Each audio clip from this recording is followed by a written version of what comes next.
Le CAC 40 clôture en baisse de 0,21% pour s'établir à 6 354 points. Les investisseurs avaient pourtant mis de côté en début de journée leurs préoccupations concernant une accélération de l'inflation qui pourrait conduire à un resserrement des politiques monétaires des grandes banques centrales. Ils attendent d'ailleurs cette semaine plusieurs interventions des banquiers centraux américains et la publication demain du compte-rendu de la dernière réunion de la Fed. Des marchés partagés donc aujourd'hui qui attendent beaucoup de la réouverture de l'économie. Demain, terrasses de bars, restaurants, commerces, cinémas, musées réouvriront leurs portes en France après 6 mois de restrictions. Avant ça, cette journée de mardi était largement consacrée aux estimations de croissance au Japon et en zone euro. Le PIB du Japon a replongé de 1,3% au premier trimestre 2021, reflétant l'impact économique de la recrudescence du coronavirus qui persiste actuellement dans l'archipel.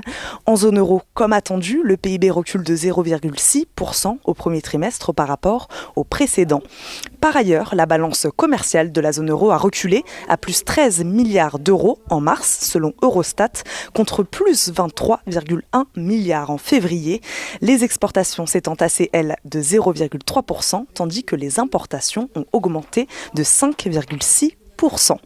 Du côté des valeurs, on a regardé de près TF1, aujourd'hui qui a engagé des négociations exclusives en vue de prendre le contrôle de son rival M6 en déboursant 641 millions d'euros pour 30% des parts.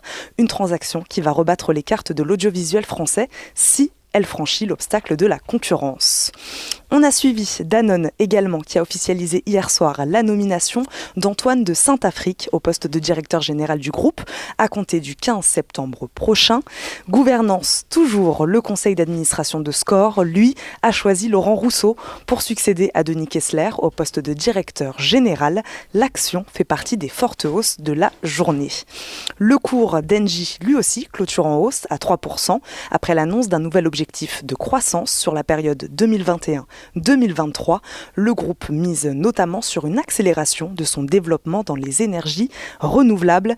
Engie qui enregistre un chiffre d'affaires de 16,9 milliards d'euros au titre du premier trimestre. Le groupe Vivendi, lui, songe à vendre 10% supplémentaire d'Universal Music Group à un investisseur américain.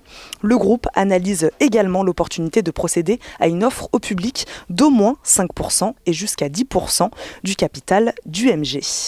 Le groupe automobile Stellantis, issu de la récente fusion de Peugeot Citroën et de Fiat Chrysler, et le géant taïwanais de la fabrication des produits électroniques Foxconn ont annoncé la création d'une co-entreprise baptisée Mobile Drive. Cette structure doit plancher sur les cockpits intelligents et les services connectés personnalisés.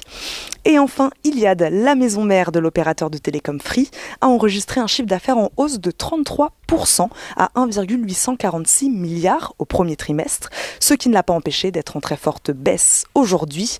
Iliad qui a annoncé également son souhait d'accélérer son plan d'investissement dans la 5G et qui suspend par conséquent son objectif 2021 de cash flow opérationnel en France.